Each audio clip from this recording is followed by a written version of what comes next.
வணக்கம் ஃப்ரெண்ட்ஸ், நித்திய Kalyani service centre ராஜா. இன்றைக்கி ஒரு என்ன குக்குங்கிற இண்டக்ஷன் ஸ்டவ் வந்துருக்கு.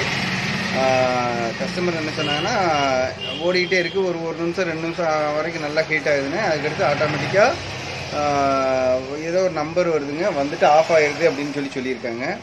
அந்த அடுப்பு நம்மகிட்ட இப்போ வந்திருக்கு. அது என்னங்கிறது நம்ம செக் பண்ண போகிறோம். அதிகபட்சமே 3 நிமிஷத்துக்கு முன்னாடியே ஆஃப் ஆகிடுதாம்மா.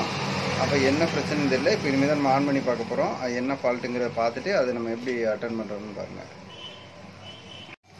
ஃப்ரெண்ட்ஸ், இந்த இண்டக்ஷன் தான் குக்கு ஹேப்பி ப்ரீமியர் கங்கான்னு போட்டிருக்கு. இப்போ இதை ஆன் பண்ணி பார்க்க போகிறோம். அப்படியே லைன்லேயே பார்க்கலாம். ஆன் பண்ணியாச்சு. ஆன் பண்ணிவிட்டு பாத்திரம் தூக்கிப்போம். பாத்திரம் தூக்கி வச்சா தான் நமக்கு கரெக்டான என்ன ஃபால்ட்டுன்னு தெரியும். பாருங்கள், ஆன் பண்ணிடுவோம். இங்கே பாருங்க, 1200 வச்சுருக்கேன். ஹீட் ஆகட்டும். அவங்க சொன்னது 1 to 2 நிமிஷம் ஆகும் அப்படின்னு சொன்னாங்க. அந்த டைம் வரைக்கும் லைட்டாக நம்ம பார்த்தா தான் அது என்ன ஃபால்ட்டுங்கிறது தெளிவாக தெரியும். இப்போ 1200 வருது. இங்கே பாருங்க, அடுப்பு ஹீட் ஆகுது. அதை பற்றி பிரச்சனை இல்லை. இந்த தெளிவாக ஹீட் ஆக ஆரம்பிச்சிச்சு, பார்த்துக்கோங்க. ஓகே, இங்கே பாருங்கள், E6 இதாங்க ஃபால்ட்டு. E6 எரர், நல்லா பார்த்துக்கோங்க. ஹீட் ஆகலை. E6. இப்போ இந்த ஃபால்ட்டு எதனால் வருது, எப்படி வருது, என்னங்கிறத அடுப்பை ஓப்பன் பண்ணிவிட்டு உங்களுக்கு எக்ஸ்பிளைன் பண்ணுறேன். பாருங்கள் ஃப்ரெண்ட்ஸ், கவரை ஓப்பன் பண்ணிட்டோம். பார்த்துக்கோங்க, கொஞ்சம் டஸ்ட்டாக தான் இருக்குது. எல்லாத்தையும் க்ளீன் பண்ணணும். பார்த்துக்கோங்க, இதை எடுத்துக்குவோம். காயில் நல்லா ஹீட்டாக இருக்குது. கொஞ்ச நேரம் தான் நம்ம ஆன் பண்ணோம். காயில் பயங்கர ஹீட்டாக இருக்குது. இங்கே பாருங்க, பயங்கர ஹீட்டு, தொடக்கூட முடியல. இதையும் ஓப்பன் பண்ணுறோம். ஃப்ரெண்ட்ஸ், ஒரு முக்கியமான விஷயம் என்னென்னா, நான் இந்த டயக்ராமு அப்படி இப்படின்னெல்லாம் உங்களுக்கு இந்த சார்ட்டு போட்டு சொல்கிறதுக்கெல்லாம் இல்லை. என்ன விஷயம்னா, எளிமையாக இப்போ நீங்கள் புதுசாக பழகுறீங்கன்னா பார்த்தோன்னே இதுக்கு தான் ஃபால்ட் இருக்கும் அப்படிங்கிற அளவு யூகிக்கிற அளவுக்கு தான் நான் உங்களுக்கு இது சொல்லி கொடுத்துட்ருக்கேன். இந்த ஃபால்ட்டு இதுக்குள்ளே தான் வரும் அப்படிங்கிற மாதிரி எக்ஸ்பிளைன் பண்ணி சொல்லிக்கிட்டு இருக்கேன். ஏன்னா 2-3 பேர் எனக்கு கமெண்ட் போட்டிருந்தாங்க, நல்லா தெளிவாக சொல்லி கொடுக்குங்கன்னு சொல்லி நிறைய பேர் கமெண்ட் போட்டிருந்தாங்க. 2-3 பேர் கமெண்ட் போட்டிருந்தாங்க, ஏங்க நீங்கள் உண்மையிலே இதை பற்றி தெரிஞ்சுதான் வீடியோ போடுறீங்களா, இல்லை சும்மா டைம் பாஸ் போட்டுட்டு இருக்கீங்களா அப்படின்னு நிறையா கமெண்ட்லாம் போட்டாங்க. அது நமக்கு தேவையில்லை. நான் எனக்கிட்ட படிக்கிறவங்களுக்கு என் வீடியோ பார்த்து தெரிஞ்சுக்கிறவங்களுக்காக வேண்டி எளிமையாக இப்போ E6னா இதனால தான் ஃபால்ட்டு, E2னா இதுதான் ஃபால்ட்டு அப்படிங்கிறத நான் ஓப்பனாக சொல்லியிருப்பேன். இதை மட்டும் பாருங்கள். இதை பார்த்தீங்கன்னா இது சரியாயிரும்னு தான் இது வரைக்கும் எல்லாத்தையும் சொல்லிக்கிட்டு இருக்கேன். இந்த E6க்கு இதை மட்டும் பாருங்கள், இதுதான் சரியாகுங்கிற மாதிரி இப்போ நான் இந்த காயிலையும் ஓப்பன் பண்ணிட்டு சொல்லித்தரேன். பாருங்கள் ஃப்ரெண்ட்ஸ், நம்ம காயிலையும் ஓப்பன் பண்ணிட்டேன். பார்த்துக்கோங்க, சுவிட்ச் போர்டு இப்படியே தான் இருக்குது. இப்போ என்ன மெயினான விஷயம்னா ஃப்ரெண்ட்ஸ், நல்லா புரிஞ்சுக்கோங்க. இப்போ E6ன்னு வந்தால் என்ன ஃபால்ட்டு அப்படிங்கிறத இப்போ ஓப்பனாக சொல்ல போகிறேன். நல்லா எதுக்கு நான் சொல்கிறேன்னா, ஒவ்வொரு விஷயமும் நமக்கு தெரியும். எனக்கு இப்போ ஓப்பன் E6ன்னு வந்தோடனே இது என்ன ஃபால்ட்டுங்கிறத எனக்கு ஃபஸ்ட்லேயே நான் ஸ்டவ்வை ஆன் பண்ணோடனே நான் கண்டுபிடிச்சிட்டேன் E6ன்னா இதுதான் ஃபால்ட்டு அப்படின்னு. ஆனால் அது நான் உங்களுக்கு புரியுறதுக்காக வேண்டி தான் இந்த வீடியோவே நான் பதிவு போடுறேன். எப்படின்னு சொன்னீங்கன்னா, எதனால் அந்த E6 வருது, E6 வந்தால் என்னென்ன செக் பண்ணணும் அப்படிங்கிறத இப்போ சொல்ல போகிறேன். ஏன் இந்த பதிவை நான் மறுபடியும் அழுத்தி சொல்கிறேன்னா, என்கிட்ட சொன்னவங்க அது கமெண்டில் நம்மள்கிட்ட கேட்குறவங்க அதான் எப்படி கேட்குறாங்கன்னா, உண்மையிலே படிச்சுட்டு தான் வீடியோ போடுறீங்களா, இல்லை ஏதாவது சும்மா எல்லாம் ரெடி பண்ண அடுப்பை சும்மா ஏதாவது கழட்டி விட்டுட்டு நீங்களாக வீடியோ போடுறீங்களா அப்படின்னு பயங்கரமாக கமெண்ட் போட்டாங்க. அதை பற்றியெல்லாம் எனக்கு கவலை இல்லை. ஆனால் என் கூட இருக்கிற ஃப்ரெண்ட்ஸ், என்னை சுற்றி இருக்கிற ஒரு சிலர் என்கிட்ட என்ன சொன்னாங்கன்னா, நான் புதுசாக எலக்ட்ரிஷியனாக இருந்து இப்போ தான் இதை பற்றி கற்றுக்கிட்டு இருக்கேன். நான் பழைய காலத்துக்கு ரேடியோ தான் வீடியோ போட்டுக்கிட்டு இருந்தேன். இப்போ உங்கள் வீடியோ பார்த்து தான் நான் நிறையா கற்றுக்கிட்டு ஒரு சில வீடியோ போடுறேன் இப்படின்னெல்லாம் நிறைய பேர் எனக்கு கமெண்ட் பண்ணாங்க. எனக்கு ஃபோன்லேயும் சொன்னாங்க. அவங்களுக்காக எளிமையாக புரிகிற மாதிரி சர்க்கியூட்டு அப்படி இப்படின்னு எதுவுமே எக்ஸ்பிளைன் பண்ணாமல் கரெக்டாக இந்த ஃபால்ட்டுனா இதை தான் பார்க்கணும், இந்த ஃபால்ட்டுனா இதை தான் பார்க்கணுன்னு தான் என் வீடியோ ஃபுல்லாகவே அப்படி தான் இருக்கும். ஏன்னா நான் படித்தது எனக்கு தெரிஞ்சதை நான் உங்களுக்கு சொல்லித்தர்றேன். சரிங்களா? இப்போ கூட பார்த்தீங்கன்னா, எதுக்கு நான் இதெல்லாம் ஓப்பன் பண்ணி உங்கள்கிட்ட காமிக்கிறோம்னா, E6ன்னு சொல்லி ஒரு எரர் வருதுன்னா, நீங்கள் மெயினாக ஃபஸ்ட்டு எடுத்தோன்னா நீங்கள் இப்போ செக் பண்ண வேண்டியது போர்டை ஆன் பண்ணி ஃபேன் சுற்றுதான்னு பார்க்கணும். ஏன்னா E6 எரருக்கு மெயினான காரணம் டெம்பரேச்சர். நான் அந்த காயில் ஓப்பன் பண்ணோடனே நான் உங்கள்கிட்ட சொன்னேன் பார்த்தீங்களா, இந்த காயில் நான் தொட்ட உடனே ரொம்ப நேரம் கூட ஹீட் ஆகலை, காயில் தொட்டோன்னா ஓவர் டெம்பரேச்சர், பயங்கர ஹீட்டு.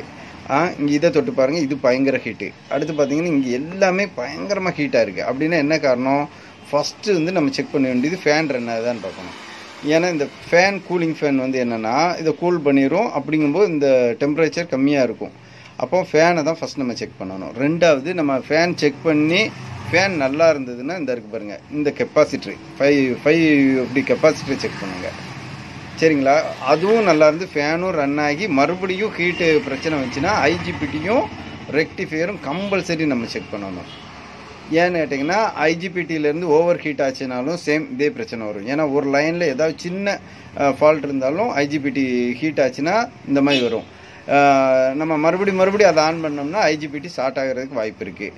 ரெக்டிஃபையர்லேருந்து ஒரு லைன் ஃபால்ட்டுனாலும் கம்பல்சரி ஹீட் ஆகும்.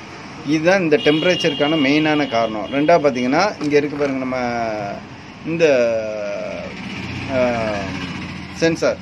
இப்போ இந்த சென்சார் ஃபால்ட்டுனாலும் கம்பல்சரி என்னாகும், சென்சார் ஒர்க் ஆகலைனாலும் ஹீட்டு கண்டினியூ பயங்கர ஹீட் ஆகி ஆட்டோமேட்டிக்காக ஆஃப் ஆயிரும்.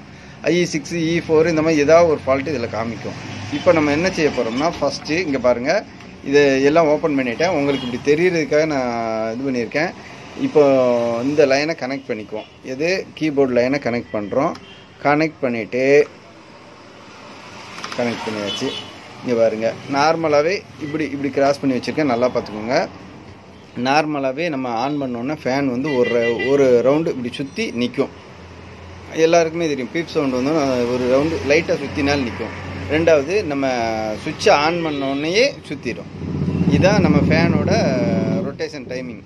இப்போ நம்ம என்ன பண்ண போகிறோம்னா இப்படியே லைன்லேயே பார்த்துக்கோங்க. நான் இதை கட் பண்ணலை, ஒன்றும் பண்ணலை. இப்போ வந்து என்ன, சுவிட்சை ஆன் பண்ணுறேன். இங்கே பார்த்துக்கோங்க, சுவிட்சை ஆன் பண்ணியாச்சு. ஓகே, இங்கே பாருங்கள், ஆஃப் பண்ணுறேன், ஆன் பண்ணுறேன். பார்த்தாச்சு. ஆஃப் பண்ணிட்டு இங்கே பார்த்துக்கோ ஆன் பண்ணுறேன். ஃபேன் ஒரு அணக்கமும் இல்லை. இப்போது இங்கே நம்ம ஆன் பண்ணி பார்த்தா ஃபேன் ரன் ஆகணும் இல்லையா? ஆன் ஆகும்போது இங்கே பாருங்கள், ஆன் பண்ணுறேன், ஆன் ஆயிடுச்சு. ஆனால் வந்து எங்கள் ஃபேன் அணக்கமே இல்லை. அப்போ வந்து ஃபேன் வந்து கம்ப்ளைண்ட் இருக்குது. அப்போ என்ன பண்ணுறோம்னா நம்ம கூலிங் ஃபேனை இப்போ மாற்றிடுவோம். வேறு ஒரு ஃபேன் போட்டு அதையும் செக் பண்ணிடலாம். ஃப்ரெண்ட்ஸ் பாருங்கள், ஒரு ஃபேனை வந்து அடிஷ்னலாக அந்த ஃபேன் இருக்குது, அதை எடுத்துட்டேன். வேற ஒரு ஃபேன் வந்து அடிஷ்னலாக மேலே வச்சு அந்த ஃபேன் இந்த கனெக்ட் பண்ணியிருக்கேன். பார்த்துக்கோங்க. இப்போ இந்த என்ன பண்ணுறோம்னா இது செகண்ட் ஃபேன் தான், நல்லா ஓடுற ஃபேனு. வேறு ஒரு நல்லா ஓடுற ஸ்டவ்வில் இருந்தால் எடுத்துருக்கேன். இங்கே பார்த்துக்கோங்க. இப்போ நம்ம சுவிட்சை போட போகிறோம். சுவிட்சு போட்டோன்னே இந்த ஃபேன் ரன் ஆச்சுன்னா அப்போ ஃபேன் ஃபால்ட்டுங்கிறது உங்களுக்கே உறுதியாயிரும். சுவிட்சு போடுறேன். இங்கே பாருங்கள், பார்த்துக்கோங்க, ஃபேன் ரன் ஆயிடுச்சு. பார்த்தீங்களா? ஃபேன் ரன் ஆகுது. அப்போ வந்து ஃபேன் ஃபால்ட்டு. அப்போ ஃபேன் ஃபால்ட்டுனால தான் என்ன ஆயிருக்கு, இந்த அடுப்பு வந்து ஓவர் ஹீட் ஆகிருந்திருக்கு. அப்போ ஓவர் ஹீட் ஆனதுனால என்ன ஆயிடுச்சு, டெம்பரேச்சர் அதிகமாகி ஆட்டோமேட்டிக்காக சென்சார் வந்து டெம்பரேச்சர் கூடுதல்னு கட் ஆயிடுச்சு.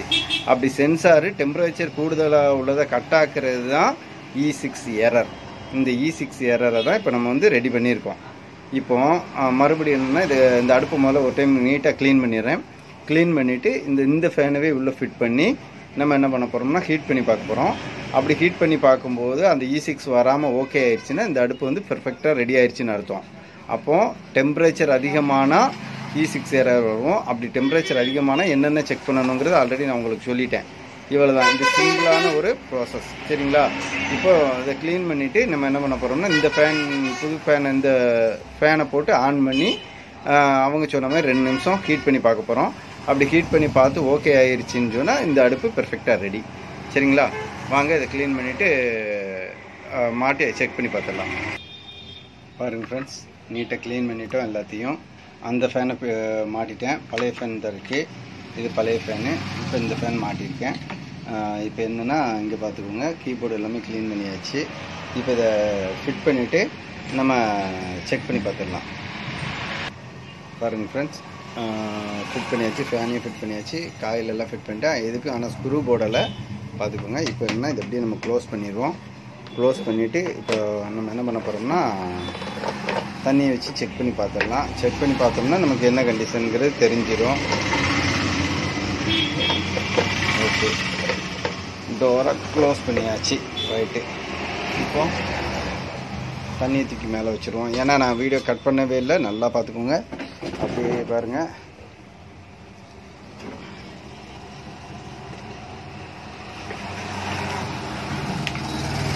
ஓகே, ஆன் பண்ணியாச்சு. இப்போ ஆன் பண்ணியாச்சு. இங்கே பாருங்கள்.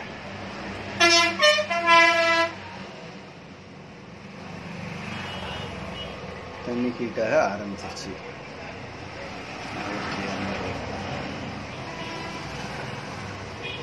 தண்ணி நீட்டாக ஹீட்டாக ஆரம்பிச்சிருச்சு, பார்த்துக்கோங்க. இப்போ புஷ் பண்ணிவிட்டு ஒரு 2 நிமிஷம் கழித்து பார்த்துக்கலாம். பாருங்கள் ஃப்ரெண்ட்ஸ், 2 நிமிஷம் ஆயிடுச்சு. தண்ணி எப்படி தரன்னு கொதிக்குன்னு பார்த்துக்கோங்க. 2 நிமிஷம் மேலே ஆயிடுச்சு. இப்போ வரைக்கும் E0 E6 வரல. அப்போ நம்ம ஆன் பண்ண ஒரு 2 செகண்ட்லேயே E6 வந்துச்சு. இப்போ இங்கே பாருங்கள், ஒரு 3 நிமிஷம் 2 நிமிஷம் மினிமம் வந்து 1 நிமிஷம் ஆகும்போதே ஆட்டோமேட்டிக்காக E6 வந்துடும். ஆனால் இப்போ வரைக்கும் இந்த 3 நிமிஷம் ஆகப்போகுது. இப்போ வரைக்கும் E6 வரல. அப்போ இந்த அடுப்பு வந்து பெர்ஃபெக்டாக ரெடி ஆயிடுச்சு. இதோட மெயின் ஃபால்ட்டே பார்த்தீங்கன்னு சொன்னால் என்னென்னா ஃபேன் தான் ஃபால்ட்டு. அந்த ஃபேன் முன்னாடி கழட்டி தான் வச்சுருக்கிறேன். ரெண்டாவது ஃப்ரெண்ட்ஸ், நான் உங்களுக்கு இப்படி எக்ஸ்பிளைன் பண்ணுறேன்ல, இதில் ஏதாவது உங்களுக்கு குறை இருந்தாலோ இல்லை நான் வேறு மாதிரி இதை சொல்லித்தரணும் அப்படின்னு உங்களுக்கு தோணினாலோ எனக்கு வந்து கமெண்ட் பண்ணுங்கள். ஏன்னா ஒரு சிலர் கமெண்டில் அப்படி சொல்கிறாங்க. ஏதாவது என்கிட்ட மாறுதல் நான் பண்ணிக்கணும், இது அப்படி சொல்லணும் இப்படி சொல்லணும்னு ஏதாவது என்கிட்ட எதிர்பார்த்தீங்கன்னா அதை கமெண்டில் சொல்லுங்கள். நன்றி, வணக்கம். நித்திய கல்யாணி சர்வீஸ் சென்டர் ராஜா.